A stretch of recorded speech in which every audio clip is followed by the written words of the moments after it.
मार्च के महीने में परीक्षा फल का परिणाम जारी करना वाकई में एक बहुत बड़ी चुनौती हम लोग के लिए होती है, पर्टिकुलरली तब जबकि फरवरी माह में ही एग्जामिनेशन कंक्लूड होता है। लेकिन बिहार विद्यालय परीक्षा समिति द्वारा ऐसे कई नए सॉफ्टवेयर्स और नए कंप्यूटराइज्ड फॉर्मेट्स तैयार किए गए हैं, जिसके कारण से सारे कंप्यूटर व्यवस्था के माध्यम से रिजल्ट की प्रोसेसिंग की जाती है। जो भी काम पहले manual data capturing, manual analysis सारी चीज़ें होती थी, उन सभी को हम लोगों ने कंप्यूटराइज्ड स्कैनेबल फॉर्मेट्स में कन्वर्ट करके और स्पेशल सॉफ्टवेयर्स डेवलप कराया। उसके माध्यम से रिजल्ट की फास्ट प्रोसेसिंग की जाती है, जिसके कारण से देश में सबसे पहले विगत 6 वर्षों से बिहार विद्यालय परीक्षा समिति द्वारा रिजल्ट मार्च माह में ही जारी किया जा रहा है। लेकिन समय पर रिजल्ट जारी करने का सबसे बड़ा लाभ यह होता है कि विद्यार्थियों को कॉम्पिटिटिव एग्जामिनेशंस के लिए अलग से समय मिल पाता है।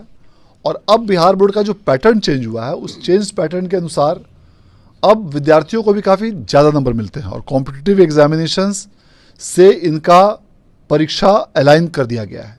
इस कारण से काफ़ी बड़ी संख्या में अन्य बोर्ड यथा CBSE, ICSE, अन्य बोर्डों से छोड़कर काफ़ी बड़ी संख्या में 1 लाख से भी अधिक विद्यार्थी 10th के बाद छोड़कर 12th में अब बिहार बोर्ड में एडमिशन ले रहे हैं, जो निश्चित रूप से हम लोग के लिए खुशी की बात है, क्योंकि कहीं ना कहीं इसमें बिहार बोर्ड की जो पूर्व की कार्यशैली थी उसमें काफ़ी सुधार हुआ है। इसका सीधा प्रभाव हमारे इस सभी एडमिशन्स पर देखने को मिलता है। होली का पर्व आ जाने के कारण कुछ दिनों तक कार्रवाई बाधित रहेगी, लेकिन हम लोगों का लक्ष्य है कि अधिकतर परीक्षा का भी रिजल्ट घोषित कर दिया जाए।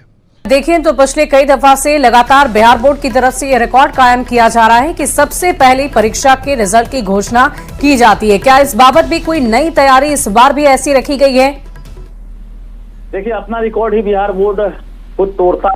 देश का पहला बोर्ड है बिहार बोर्ड, जो देश में सबसे पहले परीक्षा लेने के साथ साथ मूल्यांकन करने और जो रिजल्ट है उसमें उसे जारी करने में हर बार टॉप करता है। और इस बार भी एक टारगेट रखा गया है कि जो खासकर मैट्रिक हो या इंटर की परीक्षा है वो समय पर हो जाए, और इसको लेकर सभी अधिकारियों को निर्देश दिया गया है और सभी जगह से मूल्यांकन का काम भी लगभग तेजी चल रहा है। तो बता दें, बिहार बोर्ड का जो इतिहास रहा है 2016 से पहले और 16 के बाद, तो काफी कुछ बदला है। अब जो परीक्षा ली जा रही है उसमें भी अब कदाचार के आरोप में जो भी परीक्षार्थी होते हैं उन्हें निष्कासित किया जाता है। इसके साथ साथ किसी प्रकार की गड़बड़ी होती है तो कार्रवाई होती है। लेकिन जो इतिहास रहा, हमने कहा कि रिजल्ट को लेकर सवाल उठता था, टॉपर्स घोटाला इसी बिहार में हुआ था, लेकिन अब वो पिछले 1 दशक पहले की बात हो गई और वर्तमान और इतिहास दोनों में काफी फर्क है और निश्चित रूप से बिहार के लिए गौरव की बात है। जी चलिए, बहुत बहुत शुक्रिया रजनीश, हमारे साथ जुड़ने के लिए, तमाम जानकारी के लिए।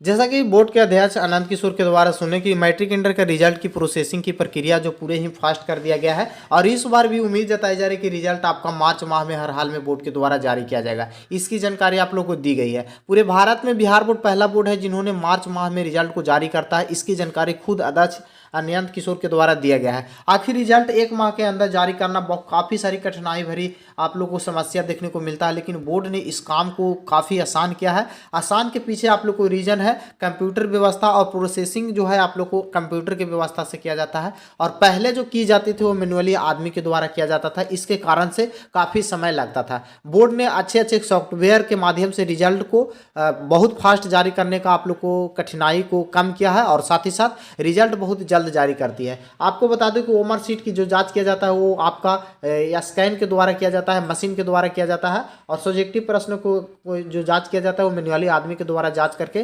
कंप्यूटर में अंक को अपलोड किया जाता है और तुरंत बोर्ड में भेजा जाता है। पूरी व्यवस्था जो किया गया है वो कंप्यूटराइज व्यवस्था से कर दिया गया। इसके वजह से महज 1 माह के अंदर बोर्ड के द्वारा रिजल्ट को जारी किया जाता है, और पहले मैन्युअली आदमी के द्वारा ऑब्जेक्टिव और सब्जेक्टिव प्रश्नों का जांच किया जाता था। इसके वजह से काफ़ी समय लगता था, लेकिन बोर्ड ने ये लगातार आपको बताया है कि इससे बहुत सारे विद्यार्थियों को लाभ हुआ है। सबसे पहले सेशन में लाभ हुआ है और कॉम्पिटिटिव एग्जाम में, और जो विद्यार्थी आगे की एग्जाम देते थे उसमें उनको तैयारी करने का मौका मिलता है, और साथ ही साथ आगे भी उनको काफ़ी सारी हेल्प मिलता है। बहुत सारे ऐसे विद्यार्थी हैं जो अदर बोर्ड से छोड़कर बिहार बोर्ड में आ रहे हैं इन सारी व्यवस्था को देखकर। तो ये था जानकारी आप सभी के लिए, और बहुत जल्द ही आप सभी के लिए मैं एक और वीडियो लाऊंगा जिसमें ऑब्जेक्टिव और सब्जेक्टिव प्रश्नों की जांच कैसे किया जाता है, वो रिजल्ट की क्या प्रोसेसिंग है और कब तक आपका रिजल्ट आएगा। रिजल्ट का भी डेट आपको बता देना चाहता हूँ कि अप्रैल के पहले सप्ताह में मैट्रिक का और लास्ट सप्ताह में मार्च के लास्ट सप्ताह तक इंटर का रिजल्ट जारी किया जाएगा, और आपका 27 फरवरी से 8 5 तक इंटर वाले विद्यार्थियों का कॉपी मूल्यांकन चलेगा, 1 से 10 तक मैट्रिक वाले विद्यार्थियों की कॉपियों का मूल्यांकन